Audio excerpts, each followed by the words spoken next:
Edohia wa bedene. Wa bedene. Wa bowia wa bavan wa bota. Dande bo de don daga ye. Itwe dohia fefefe. Itwe ni wanbu. Itwe diongebu. Itwe ge logebu. Itwe ogagebu. Itwe eviro bible ogebu. Itwe kuya. Itwe ku. Wako yo. Wako yo. Wado. Dego dohia be ma. Deya mabedo.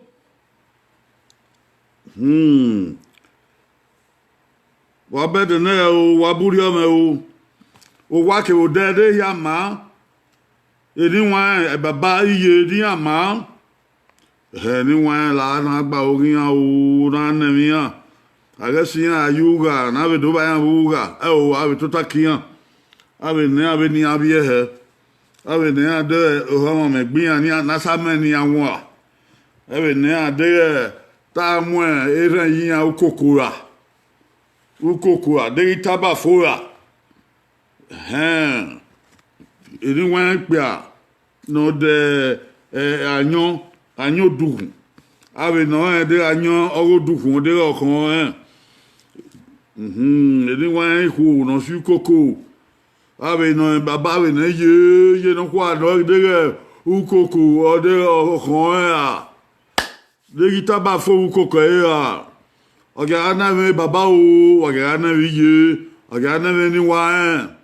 Be pe, we have kin no wa. Be pe, me have kin no wa. Aga nya gbe ni wa, ni ro wa ke bu ni ro de. Ewo re we bo, ana we ra o. Wa le we bo, ana me yu o. E ke nu ri ga ye ba mo na, e ra bi yu e no mo du we ga dia mo na. O ga na me ya o. O ga na me ya. Wa here better than there. Do ven yebe nyangre na do ki yebe wiri na so ezenorebu wa de oyele sipogo ke ba hian ni rogo di an yetu oni de ma saro ba yire kete oga ne ru na so no nya ba saro boa wesu do ye de ni ma pa we wan agbon e onya de wa pe ni ara yefo e do be iwe gbegbe so pa we no sanu dali onya de wo we no gbe wo we no mu ma je wan agbon ya fe re wi amet ni gbuyan so lo bo anu dazi weso ma be wen orion wen etin wen uyi wen agogo we atomu we afiangbe we ogba hu otagun ya fefefe wo ni mana da mana ehia mana rio mana we bia we se na baba la ho de ba ma fiangbe ma mare do na no zunu do ya fefefe ike ma diga ye me do na do atabe ma ga la marion rio body ma o Moko yan wi mare o salopa ndaze ibeleku oligi onyaga nesu yakian we ni an we yo be ni Jesus Christ ise yan pa be won re be ni Jesus Christ ise la o gi ogo na ya fe no fo na ho mu owo si agbon owo o ti yogbon no mu yen wi mare ni ma de egbe manedo mane ni gbe ma no do ke mane de do be shangbe ma ba be ni Jesus Christ no nyawa is abokin awu na ugame ma ya ugame oredo ma ugame oye pin tangbe ma ewe na ma bido tie e khara ogedo fun dabo ma gbon na ohun ba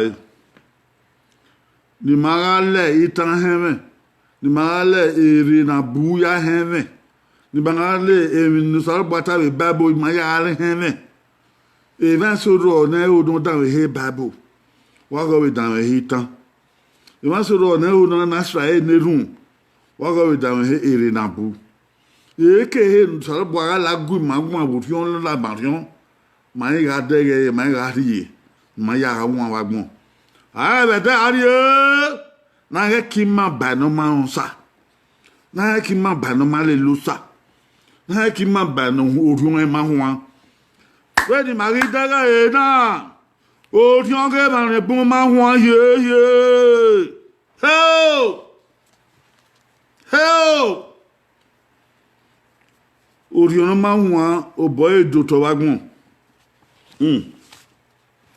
ebe no wa ebe John ohun enne akuviungi ati ezuvie na yaogi oye pe ebe John ohun enne kuviun ugi asuvie na yaogi aberama da heaven aberama ohun oke eyena ya aga wa ire ni awa we na do ya aga be Jerusalem ni Jerusalem okeke ni wana aga Jesu na tamoko ni na okwo na u ya me yo de ga we la ma ka ni ya aga nwoke de ma be do ka we na ya aga be Jerusalem anya gitana na gitana oiwa e ma ni bunya wa u ga na ya ma ni aga tu dai mie fa ogi bi o salo banu baba na na gare ege wa sunu na nya ma na ya ga bu wo ke agika ma na ga be Jerusalem agika so pa ne vangele ago salo babe orion ke be mata egbe ma we rio salo ba gwa lo don do gien ou vient na nyagi no yo kiki wo ha we hu da salo ba orion e va que va no rigo sa lo bois oi gaborion que me mata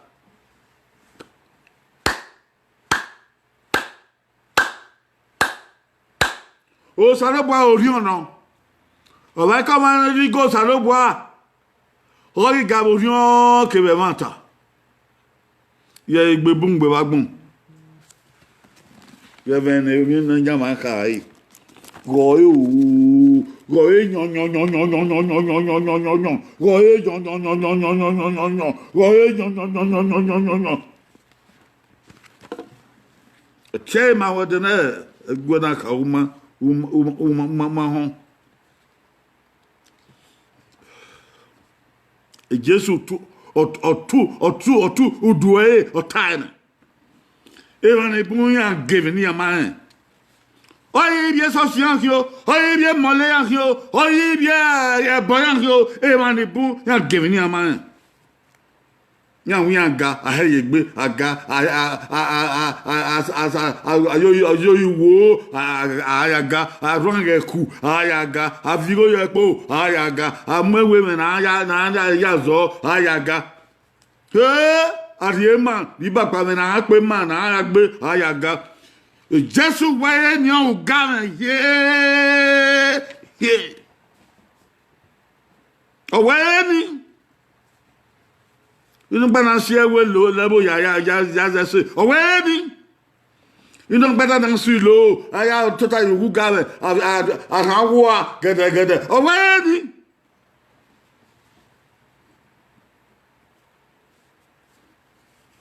inu go na mu ye po ade agana ya amigo afio yo ni wa bo he na we na be bigo abe fio yo bo e bo ke abe na mo do migo abe fio yo bo abe seso anya abe de gbe tire mu ya abe de gbe tire we na fio re abe fio so yo bo abe seso ya de gbe ta ban ya abe de gbe ta abe fio yo bo abe seso abu ya abe gbe ta re ban wa ge gbon so yan yi tare igba fa ni ata ni eyan wa ta se iro nu we sa yepo o le lo ari wa E Jesu we bo hoge bungwe bagbon. E bo hoge bungwe bagbon. E bo hoge bungwe bagbon.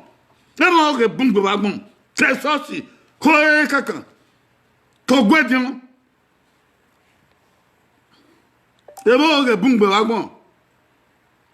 Go tigi go nyaga no bagbon. E ba no sabe be sosi. No sabe be sosi. Na die tin na be sosi. E obun sebo. Gebo ge no dagbon. E ma no be don wan ye gigi kwa fe. E obun sebo. Gebo ge no dagbon. E ma na hu na be de Friday, ya wi ari hu na ya di o ke mole, e ka na ga o ge mole, ya so ya ge mu ngboto. E mo ge doro obun sebo. Iya. Jesu da wa gun gbe na yin bo. Okuo na ni Jesu wa agogun aban. Yen te o ni edozi beleku. Yen te o ni edo tore omenwa. Yen te o ni edo ko tore fieu. Aka bi Jesu we. Ari ma we. Ohun oke. Ma na ya ga. Wa ire ni wa we. Jerusalem. Ya na ga. De na ma yan ho. Oni ma honbo edo, oni ma honbo Eko, oni ma honbo Ibadan, oni ma honbo Kaduna, oni ma honbo Ebo, oni ma honbo London, oni ma honbo America. De na ye matawo, eso pe mahian, de na ye matawo, eso po bohian, de na ye matawo, eso wa beleku, de na ye matawo, eso imoto de wo, de na ye matawo, eso aeroplane, de na ye matawo. Jesu we so die. Jesu na ka bokoni so die. Oni atana. An no one. Ni unwoke awiri managa. Ni Jerusalem gwa igwe tanaga. So ye mata. An no one. Gunwe hunda kuwe. Ke ma no ye we. E baby wa ye wa man waga. Gele e man ebu ma ni aga una mwe babo na no ya una mwe babo na o una ya awo okuru u ma ni ga una se babo na yo wetebu wo no ya awo oku u ma ni ga una me babo wo wa no tie una ya awo ezo gege batima una ya awo ebo una ya me puku yuru u ma ni ga una ya ma kwalo de yekun u ma ni ga una asilo kayo bo oni omi won u ma rin ga una yo ru era woni omi won fan we ta adegbe high protection sababa with high protection gunwe u ma rin ga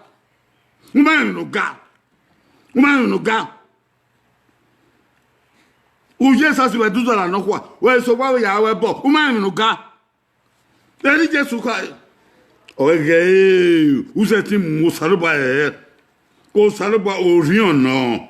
Oh no, go saluba so con guy orion qui ve vanta.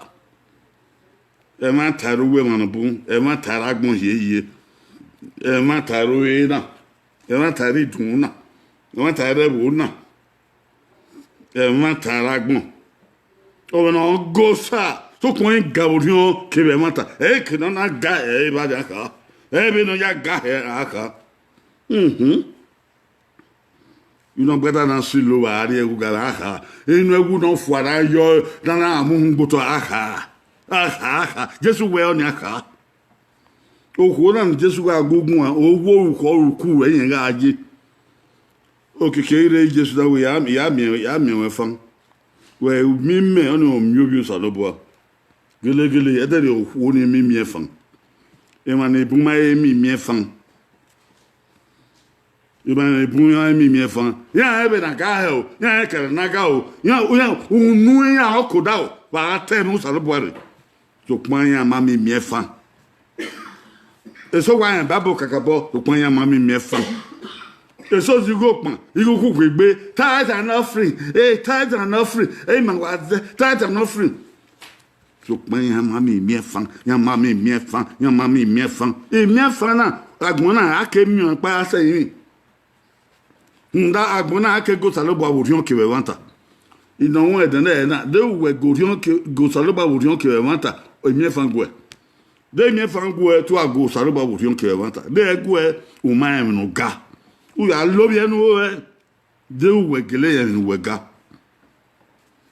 yo wegele yen wega imama se no ragbon saluba bege ja mese no ragbon saluba bege wagele na ba kaire ban saluba bege betu di so se o ya se baba ahian zobo wo eyo e na we wo azi kuku gbe o na di ukun won o na di yopon ukun won e o di yopon we wo atake wo zigu kuku gbe wegele zigu kuku gbe he ugu wọn sáré bọ ema no wadi e yin de no wa no ema wa wo ku o gida we ya de ba yan die ba we ya de ba yan danyo we no sáré bọ we no bi o sáré bọ we no wan we no sáré bọ mi fa na we na mi fa na we na mi fa na we ya agbu bi Yesu we ya agbu bi Yesu da we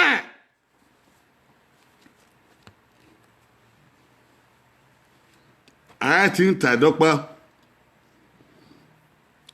ni Jesu ka e itamuwa egena na yena no salubwa no gu salubwa agika ri mama se ori na baka na badere no gu salubwa ga oriun kewe vanta igbo o salubwa ho no do gin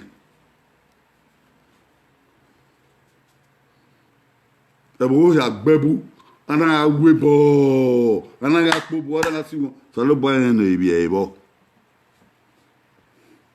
eyo togo wo salobwa owa muda gbangban salobwa en wan guy igwe hin atan eri atase runda atafo wa so wa no yo adigwe ni no salobwa wegele yo ya wegele yo uma on sana ga oga kwa uma on ye obie wa o no obie mi o ko weku o we fie ke gbo ko we udu la u pa o salobwa udu yi Jesu Christi ni we mi ke na wa yen wa o salobwa mi we fan e de no sa bo mi fan to we du ma en wo ma Yesu nu e de no mi fan to we do ma en wo ma Yesu nu mi fan ma Yesu obo e Jesu ta ya neru na me keda wo e no pogiva salobwa no dazi ho magogo we abi no dege wo keda mamuwe eso ti la rika tu go we no go we salobwa no dazi la wo egi magakwa egi akima ba no ge no ma la ho mi mafa la ho ri yobo ma la ho si ma la dan bu ko la ho le ma la dan baby la ho ru pa we yo de ma la ho ri o no wan we ni ma ya en we ma le we bagbon na ya se yimi be di Jesu Christi no bi o salobwa ise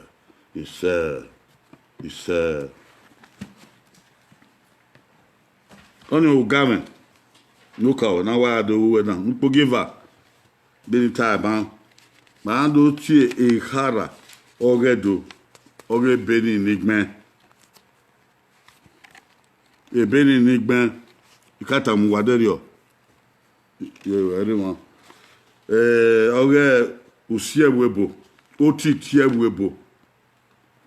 otitie webo dumure enigu gbembe ni eze tie we do dege enigu gbembe na kedo yagbon o wa ma se on se na were wona edo yagbembe ni otiti ewebo dunre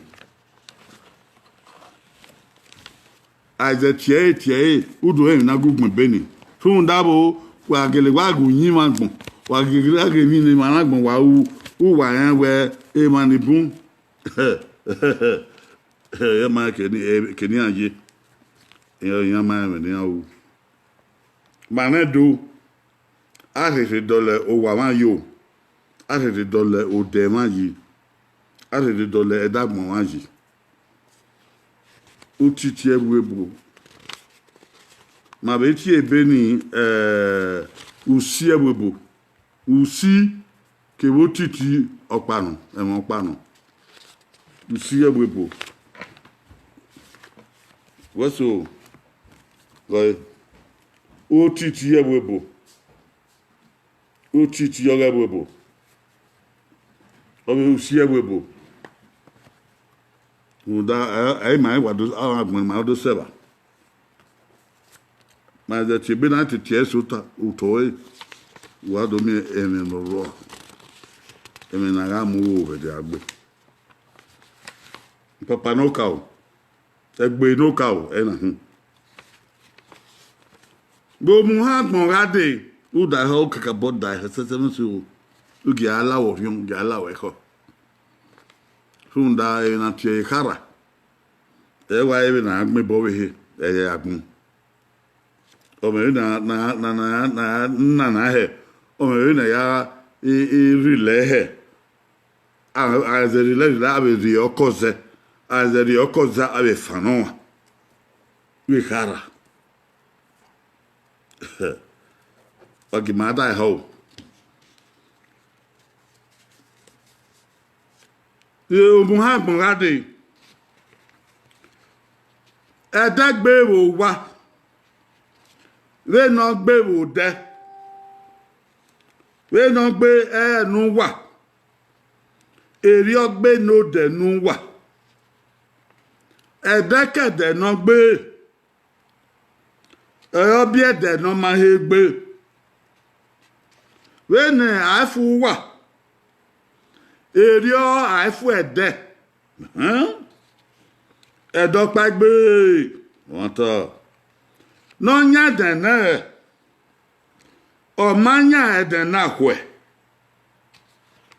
Eda imudi ako ma. Eza imudi ami ego. Aifu ede.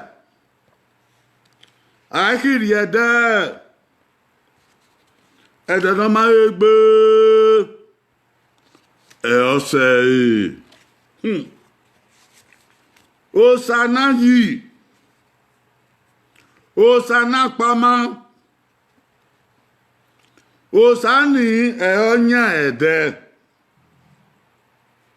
E oye de no kieva. Ason kebe avant. Avant me ogaga. Ason me oriri. Ason avant eyan mi egbe. Ugede eyan ya han egbe. Eve va na imu ha. Go sa no nya de.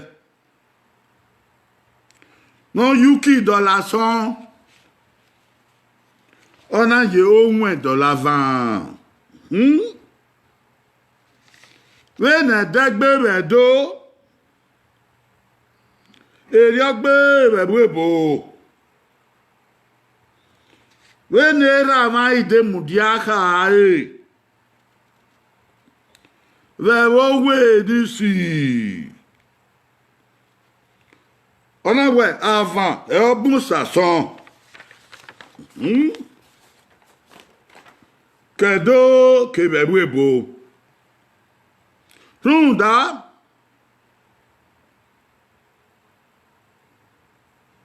Kava Kede na maire rebie ya avant e ake ya ba. Ugede akiri bedo. Akiri bebo. Agadi e mota. Tu e kada bedo. Kahe yezo kwo. Bubo rebebo. Wanta. Ibiore gi hono na. Eya na we. Mata. Tamamani hose. Aile hokpa guge. Wewe giebo. Ne bina reo. Aga na muso. Organisation avant. Arrache tigmen au quo eva. Dere bena ya kwa. Eria yame. Magabe sivi yaza eva. No magwa u degbe. Okaigele. Dege diokino. Yera waye nene webo.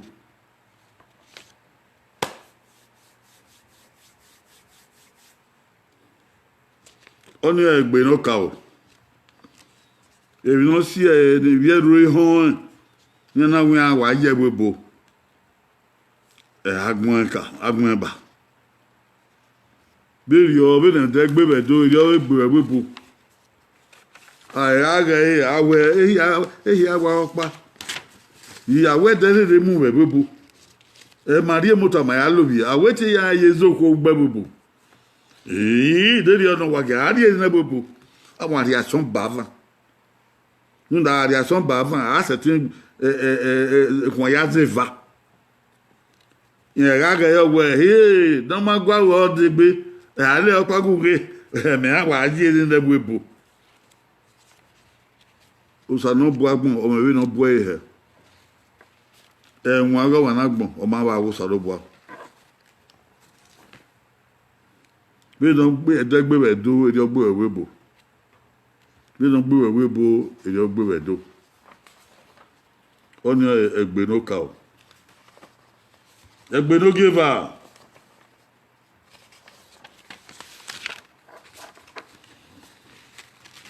Egbe no give her. Agbon na seba. Agbon na seba. Agbon wu ganda do seba. E dan sa wan seba, e ma do seba. Agbon ma seba, e bi ma be do seba na. O gada e ho agbon na seba. Agbon na seba. Ma wan be do. Ma wan be igwe. Na bi avan yi. Wa di agbon. Omorwe. Rake lai ogogo. Akogogo la ewi robebo. Ake yoga la egele. Ake dose edion. Ninyabo. Ma wa eba ubebo. Ma na uhina lele bebo. Ma kakobe. Ma kwen ifi. Na yagbe ofan pa. Ofan arefwa. Ofan unyegen. Ofan ebete.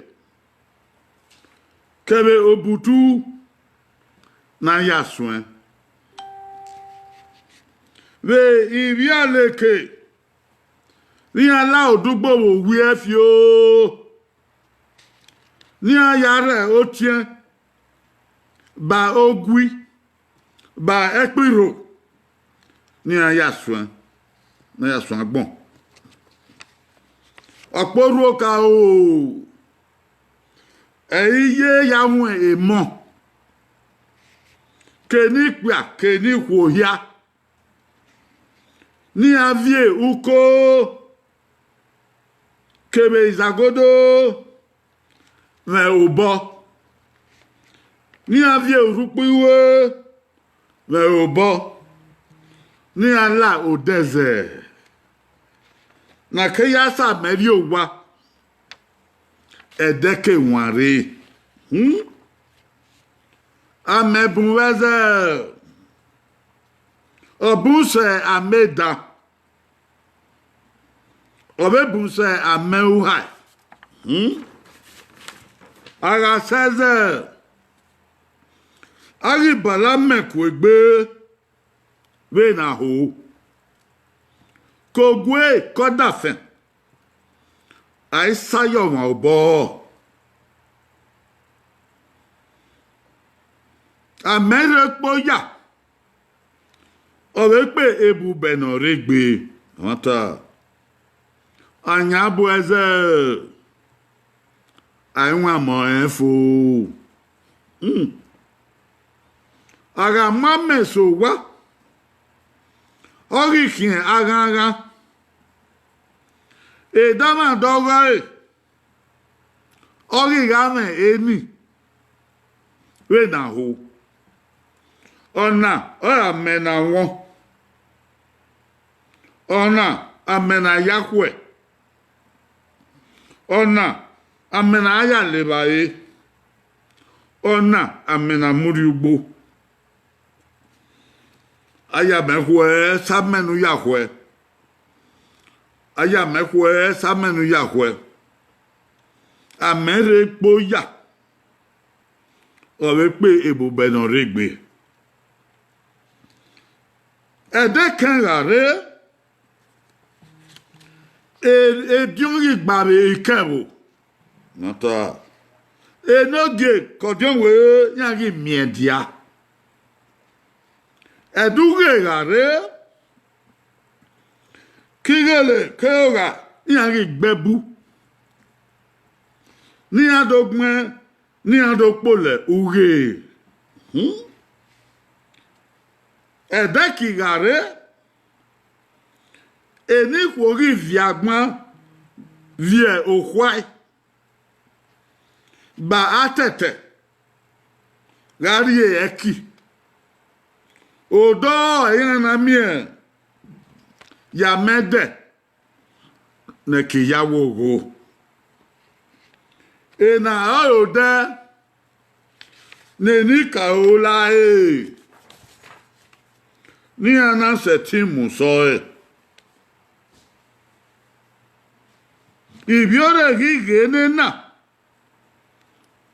iyana we ena tangbe no magwe eodegbe okayele dege riogino yega wagarie nene webo onyo egbe no giver umi ebe na he bin ma ya nwa he bi gwe e ma so ma nwa bi gwe ma no nwa bi gwe bin ma ya nwa he pepepe ke gbo mo ru da do se gbo gogo do se gbe bi ro bible do se gbe oga ke do se gbe yele ke do se gbe dion e da ya nwa bi gwe ama moni fwa oni ma mo epe no gba wan no ka o amu fwa bin na ya nwa de bagbon eri a ya mama mi emi owo wa ki bude be na ya ka kobe akobo fen abo fen ya ogun gan yakin ana amuni apopa ana be atin ana be avai abi ayo be kai eri ya mama mi na ya on dagun akeba bana do ago egbe bo polo da de egebe do omenokin ami edekan ami eduge ami edeki bene ni wa gbebu be dekan eri eyele be gbebu we de uge ni ya poluge ni ya polo na bo me ke na mose e bo mose agbenle gabu o mose de genede ere ni ko ya vi agban vi okwa ya ri eki don doge no hu don doge na ya le bangbon na ri eki ya kian o de ki o do ya na mi sim na mi ya meda ya mede o we ya mede e ki ya wogo ona we ya mede do ke we ya mede o do e ki ya wogo ya ma abo de matara e ra ma ke ba biye ma ke ni wa e yan lele ni ana setimu so e na ma mo na manya ibi ore do iwa de na e mo le ge na iwa de na ni ho ni ahe gbe mi be o wa ita mi abe na ya de lagbon na gbon ri asagun yabo be na ta na agbon sagun yabo e mi ona se obo u dere okay que nous ya ça me qui kezere ou derrière okay que nous dio pagbe oporo cow e do me na ti oporo cow mare me gogo no tu o ma me na ti oporo cow o se gogo ogbe ne no be de ayan gbe oporo of vie de go cow abi oporo cow e ma na mo gbagbon eyan ya pagbe deze and ye ya vie zagodo vipo ko abudu urupiwe aifwe mbo amudi eze aya degode udana otie udana ekpiro akaya sabe ugbo beze amudi wa aswado ga yi ogbon ekina ga yi ni ahia alu eyi na won na yahwe wu o baba yahwe ni ye yahwe don ya le bai abesa na be mu digbo e baba pagbe na won erigbo owo akemu owi ko me o ga me so gbon wa we ke no na iko na yugbo yo si keze de eri o ko wa mu uko o mu yepo o mu kwa fe ma ibe nware ni beka ma be do mu ameni na kani ado mu nya hu abe mu ari ugbo lele baba ari ugbo be na meni be ni ta ba wuga yakin atete tatete ameni tatete abi atita me atete ami ewona na mieze uha igaro ameni tatete iba be na wonoro no won upu mo wa mu pu ogabe wa mo o ma de be ke no mo se bo we na wa fe don ke kwa eri amano aya mana ni ogagbon amen tatete genede akomo salo ba wa agbon we fi wori e tagi ya be mi amebo amon gba na be mi ebo ebe ebo ya bo ye ga mo gba na ibe do na ndo ho to ado mameladia ni an ite water ball ege de nveri ro uha mafia wa sala de no hian no ro abe won no ma bi hian gbe abe ya le bae ebi dan ru we ya fe ni be kulo kwa amena tatete ebi pa rosaru ba yu huta gbona na ru furu ero atete mi ya o ma na gu ateta me ebe gu atete ofigun ngbere gbe ta do mai ho o ma na gu ateta me ebe gu atete ofigun o ma na gu atete ofigun ebe gu atete go okove eri owa no okwo ne gu ateta me egu atete ofigun okwo ne gu atete ofigun egu atete igo odi okwo yo wa bo wa o mu dia kewe na nkoko bo wa ni kigo ni eme kenu we mi asi koko na ya bo wa okwo ne me go no odi ba go da fon ebe egu atete o ma tete me o ma gwa tete me egu atete igo de ma tete igo emi na odi no da fon edi ba go da fon na ya bo wa ri ba ni ko na ya bo lo wi ko ya bo lo wi wo wi ya bo wi o wi ya bo wi ba ni àwọn ne gbe ke pa o owo we o na imi na isota ya sigo koko we vio ele no da fon ye o do bu kan wen ye e ba ni àwọn ne gbe ke pa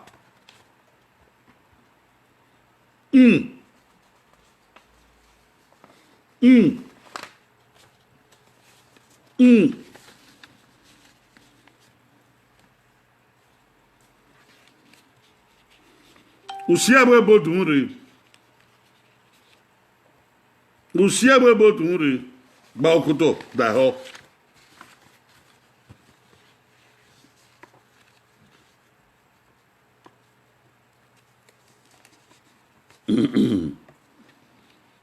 Usiabwe bodun re Usifo wagbon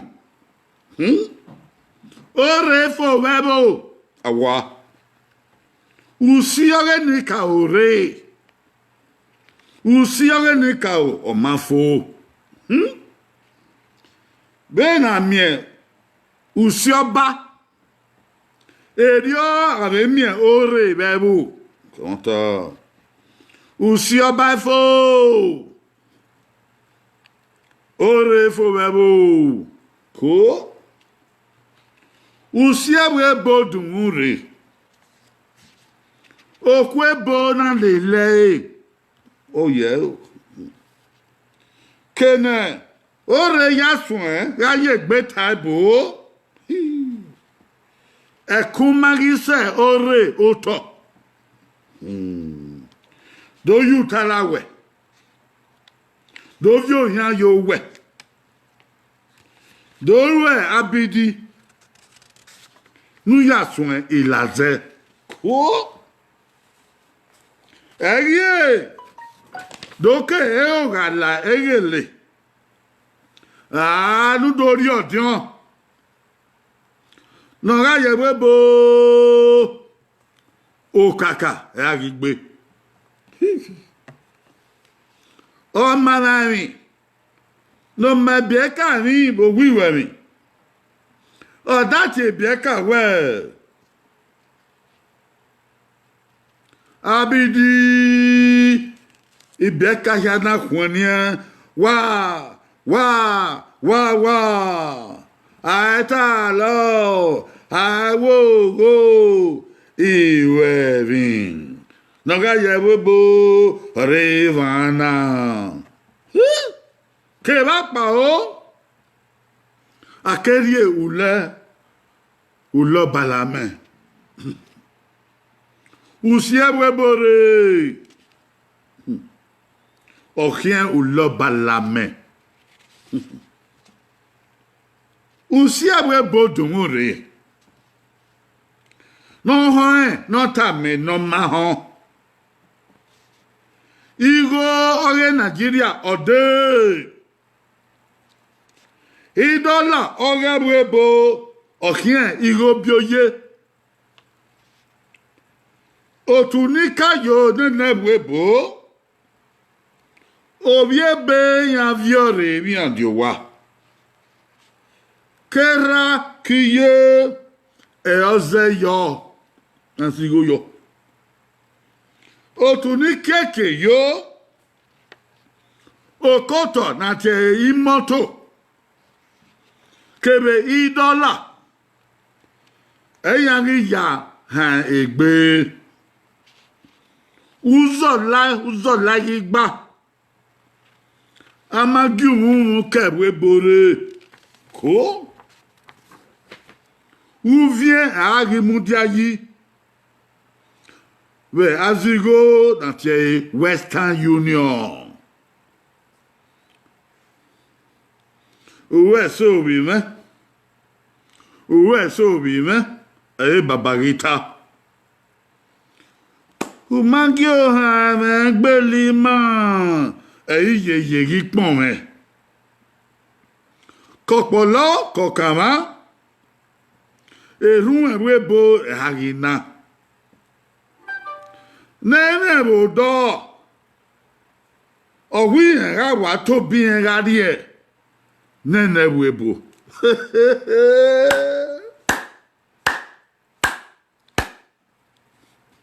oni o se webo dumure e ba mi na to fi wori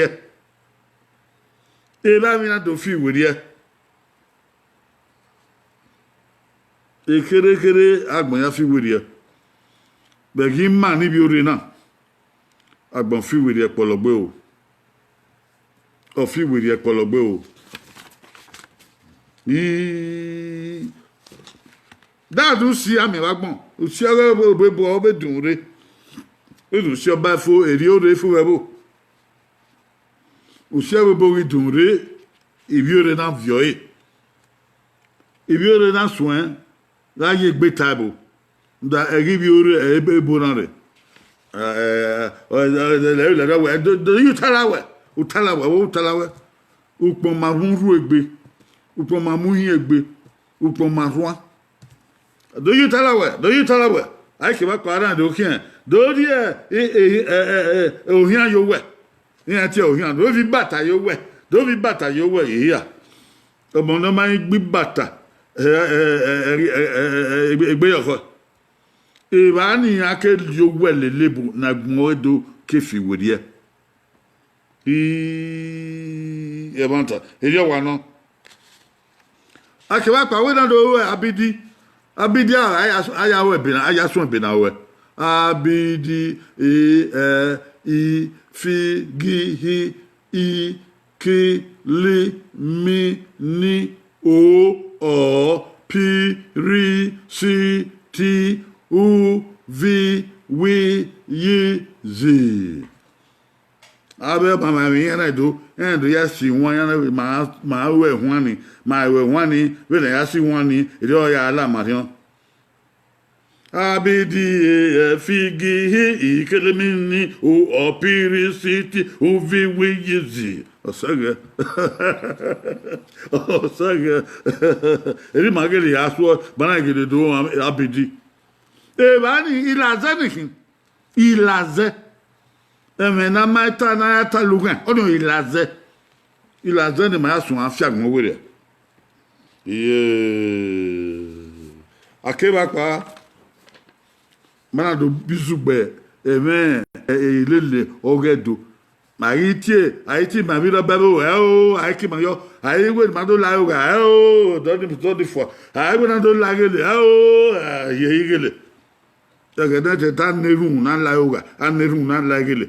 Abe la gele na do neru na la odion na do zoma odion. Na do zoma odion bo te do opemi no. Opemi no. O ka so na zo odion bogo du hu. Wetin wa wo kan na do zo odion awa. Nu poge ba o be die ma wu yo bomu.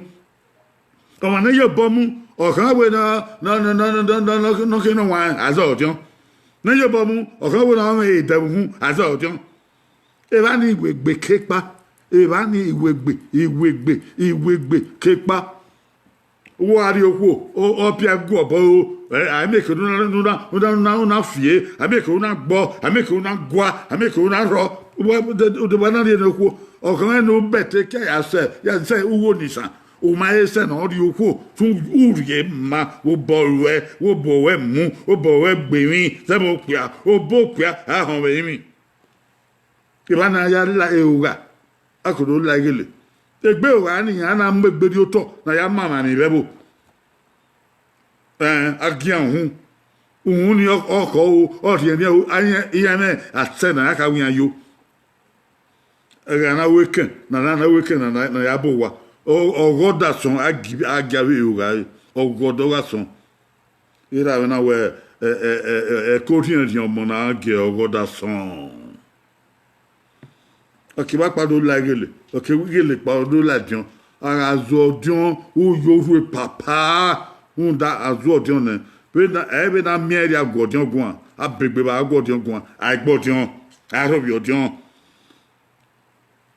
me va agbena odion aseba na odo wi bo yin yo eto hoge yo ara odion we bo ato hoge be na gbon ido ki arona do sonu wa na mewe e ma wa ato hoge we no dion orebo ike dion no ikodon wa na temata e ma akon ado bo yen ni a e join total yen total e ni ya ta fe ore dion ni ka o no ayi le ni ya e ba ni ma ke mo pe ni gbe ma fo edo ara ewu emi no sebebo ai gbe ya iwu emi no re na de no manoro na ya en egbe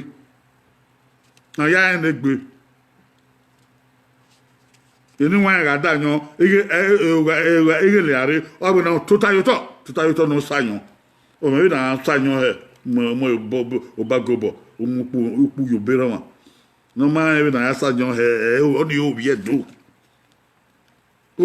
pe no ma e na ya sayan na ni wa obiedo o ganyan ni do keba no de god no de no eye hana ya sanyo wedo uko keba ogo kebe uru aya sanyo wedo ebi hani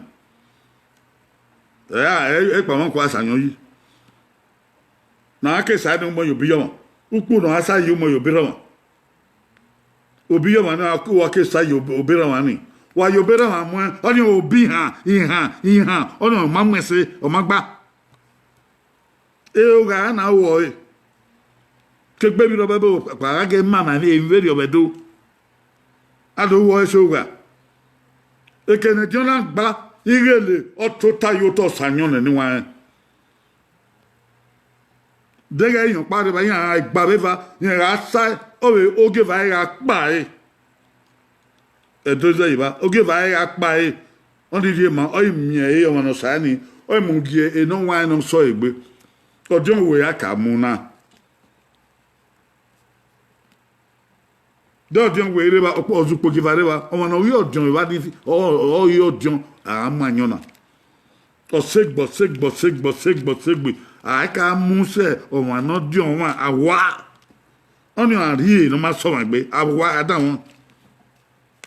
Amanyon dun uwebu ka gedian nu ga ewe e ma no dion we yan dane we ke mi on aye ku wa da ni bi ore na ta fu e ni ana do afu e mi ma si an gbe we la wa gedian e ye ma no agbodion o no ri odion na be bo agbe afi e ni agbe ubi awa. We wo kwedi ase when I feel odion eri na odion gbodion udo zo expect wo degbe no expect wo degbe expect on you sele weva sele weva no expect wo degbe odion ewe na your bobby u digwanya agbodion I hope your dion Taneru na seba we ge we bod mare na ya me na te senior citizen on your odion naka senior citizen ogodo ko kwa ari mi abawe bo odion na akin mi is leva odionari ona we se lo pa en wa me en wa ti en mu na nda odion no ope no ke ga. That devil. O me na ya kin ahebo. Na munso da na to wagbon. O ri ma na do na kin. Wa he mo fua. As yo go no wan. Age ha roto eno wan oru ni ha na tota. Du gboge ni gare. U ya o ge ke du tota yi. De wo bo kan wo pagbe. O ma no de ni na jon we u pagbe do tota. Yata he o ma no deni na ona dion we pagbe no ta du wa ha o ma no don re na wa ha do to ta o ma no re na dion wa ha pagbe mu gie no wa to ta wa ke to ta daga ma so pa o bobo o be ma na o kan bo we no mu dia ba.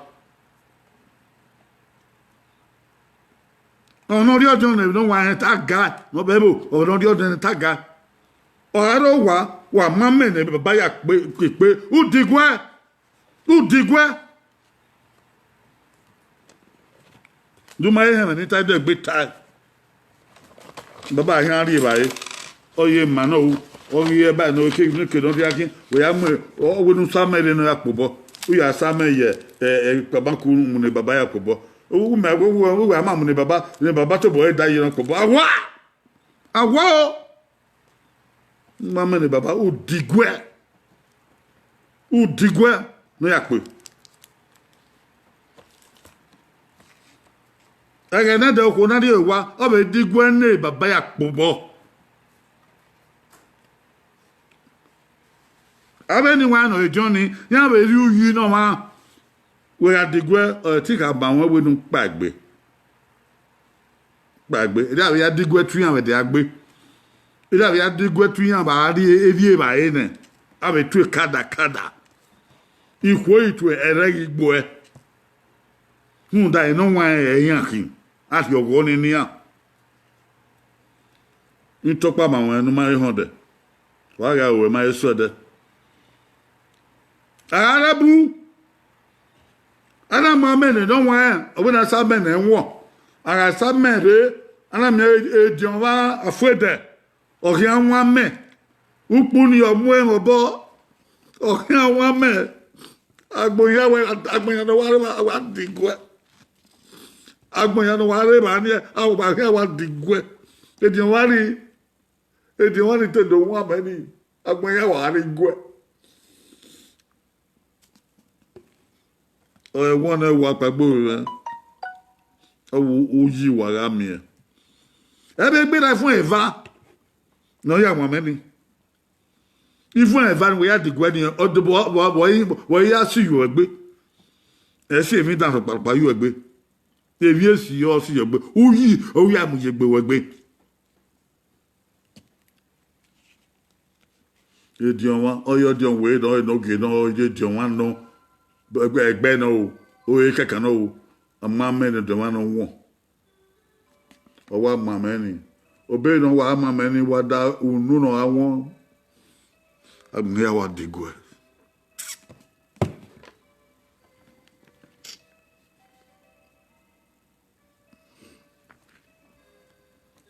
Evive masoni.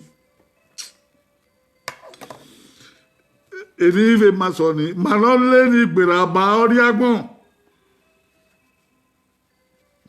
Ibi edo no le ni gbera ori agbon. Tagato Samagon, any agua. Okay, my came with me, and they pay a penny bond for. Oh! If Baba, a Giovanni walk back, wow, my agmo. There's only just for a second, and love water. A door, why, and they begin my egg, Evident my affair, I do the bill Zole Heladia. Oturin Mabung Board Mate, a Do International Congress. Swimming my way now war in a research. Research. Now I go to Tim Manedo. A woman in my Gilewaki. There will be a research branch, a research department in the institute, and a research institute, a department. In Edo International Congress. Mais comment ça l'obéit à Bowana et Donatia Edo Cultural Heritage Center. Il m'a Roland et Jamon so or Rusuni wine or no cabiseba. Overo or Timare Hile. Ujo Saloba. Naya me queen be or do not temu. Na ya tomu wata lokan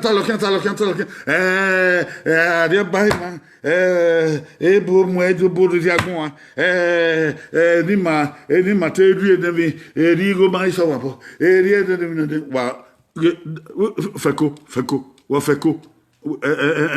feko ba gbere hin wo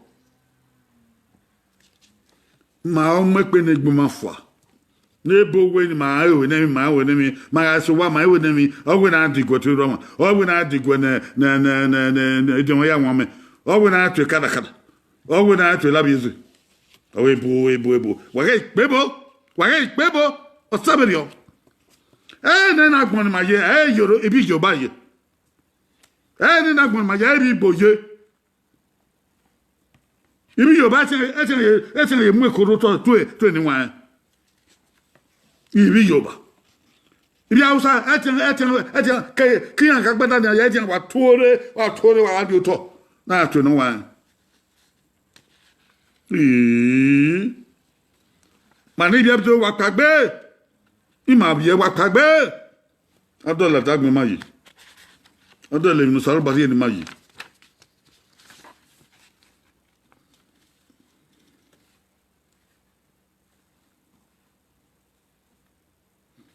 Ibani ma ata se na. Ehun ebobu erigi na. Nene udo no ma mi ono ge ewebu ya ha we ya rigo ka webore ya mu ja yo vien uwe Western Union ya bigo ya igogo baba pon ye pon nene udo we ya wa to bi ya wa ri edin na webu to bi ya wa ri edin na webu ebo ni bundi ri edin na webu na ya mi ni agwe ebe ni ma owo ye ri oye Oganevum. anya wan sadoboa weso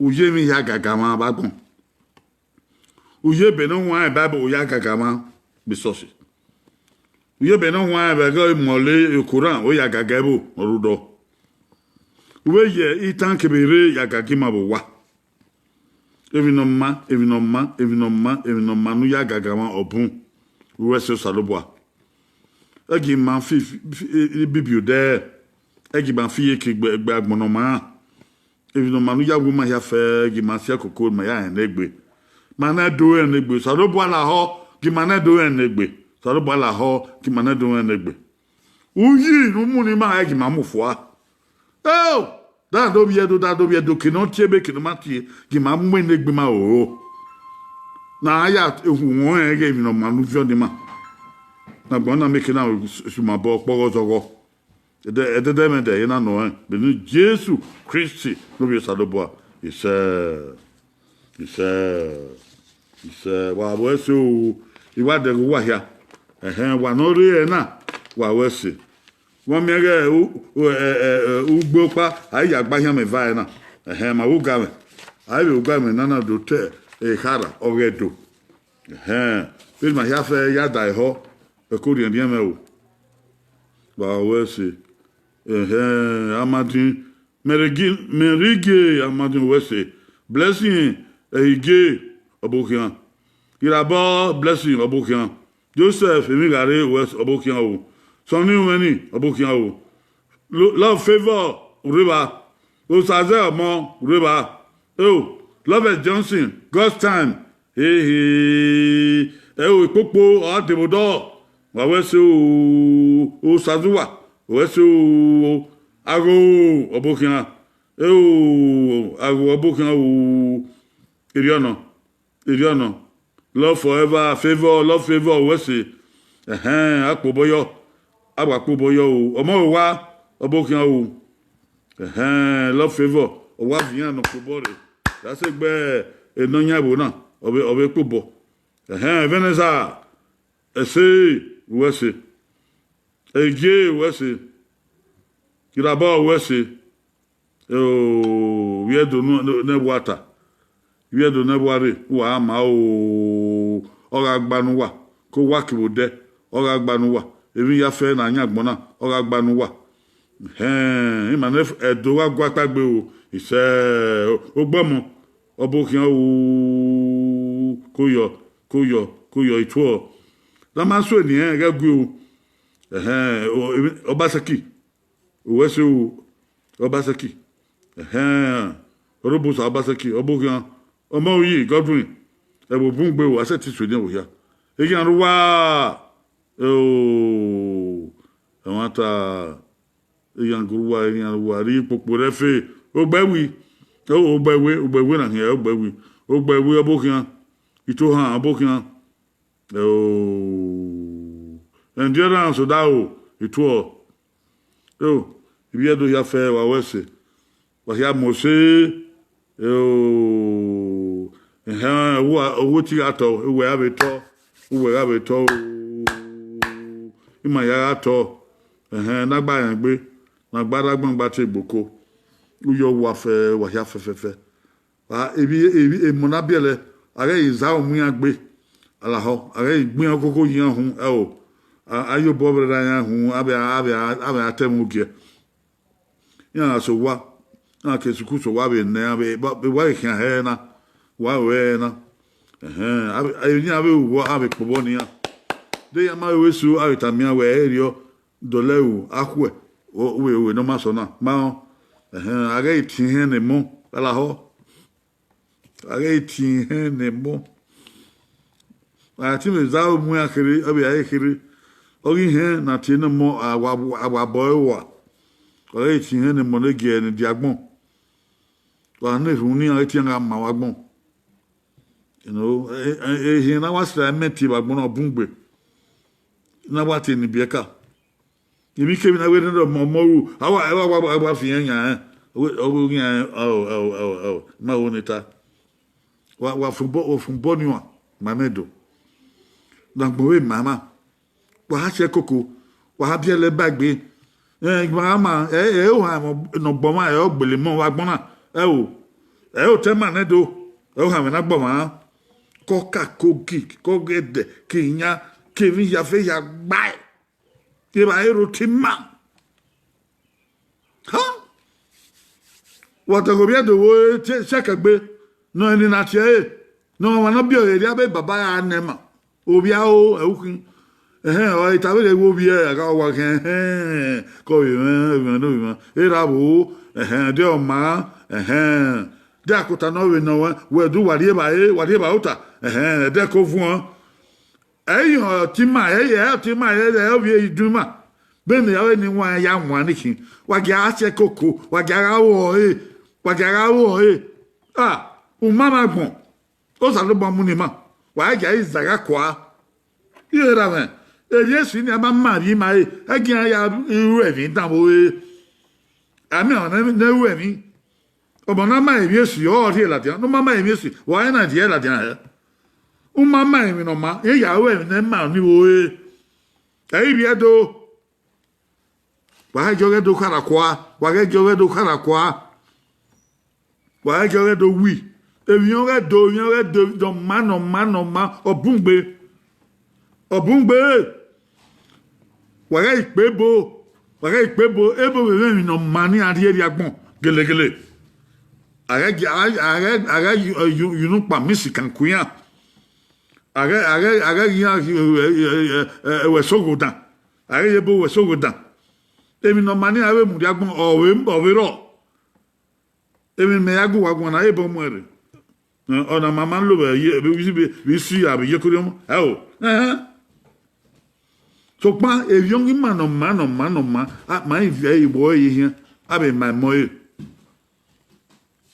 o ya ri ba we no o we do tuta no wa we gba ri ba we wo pa ya ri ba e wo da mo wo no ya tuta chiko wa ri ba e lane na do ni we no we tuta ke we no ri ba we no pobo se de ma pese o fie mi wo fie na e ja mi de no ri ba o ma fie mi wo no wo de gile no fie na bo de mi wo ni kegile ni baba fiame ni yeye fiame e mi ami adedede awa